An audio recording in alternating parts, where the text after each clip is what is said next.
அண்மை செய்தி. கடைகளில் தமிழ் பெயர் பலகை வைக்க வேண்டும் என்ற உத்தரவுக்கு தற்போது உயர்நீதிமன்றம் புதிய உத்தரவை பிறப்பித்திருக்கிறது. தொடர்பான மேலும் விவரங்களை தருவதற்காக செய்தியாளர் கிருஷ்ணமூர்த்தி இணைப்பில் இருக்கிறார். கிருஷ்ணமூர்த்தி, வணக்கம். முழு விவரங்கள்.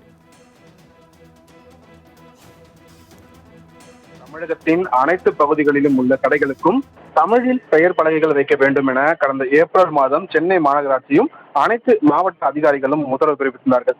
அந்த உத்தரவில் மே 30ஆம் தேதிக்குள் கடைகளின் பெயர் பலகைகளை தமிழில் வைக்க வேண்டும் என்றும், தமிழ் பெயருக்கு கீழ் ஆங்கிலத்தில் பெயர் வைத்துக் கொள்ளலாம் என்றும், தவறினால் 2000 ரூபாய் அபராதம் விதிக்கப்படும் என்று அறிவுறுத்தப்பட்டிருந்தது. இந்த உத்தரவை உடனடியாக அமல்படுத்த எதிர்ப்பு தெரிவித்து மும்பையில் உள்ள இந்திய சில்லறை வர்த்தகர்கள் சங்கத்தின் சார்பில் சென்னை உயர்நீதிமன்றத்தில் வழக்கு தாக்கல் செய்யப்பட்டுள்ளது.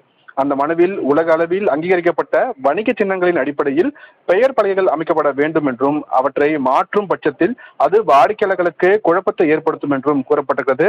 அரசு உத்தரவை அமல்படுத்த தயாராக உள்ள போதும் நிதி உள்ளிட்ட காரணங்களால் உடனடியாக அவற்றை மாற்ற இயலாது என்பதால் பெயர் பலகைகளை மாற்ற கூடுதல் கால அவகாசம் வழங்க வேண்டும் என்று சென்னை மாநகராட்சிக்கும் தமிழக அரசுக்கும் மனு அளிக்கப்பட்டுள்ளதாக கூறப்பட்டிருக்கிறது. அவகாசம் கோரி அளித்த விண்ணப்பத்தை பரிசீலித்து தகுந்த உத்தரவு பிறப்பிக்கும்படி சென்னை மாநகராட்சி மற்றும் தமிழக அரசுக்கு உத்தரவிட வேண்டும் எனவும், தங்கள் சங்க உறுப்பினர்களுக்கு எதிராக கடும் நடவடிக்கைகள் எடுக்க தடை விதிக்க வேண்டும் எனவும் அந்த மனுவில் கோரிக்கை வைக்கப்பட்டது.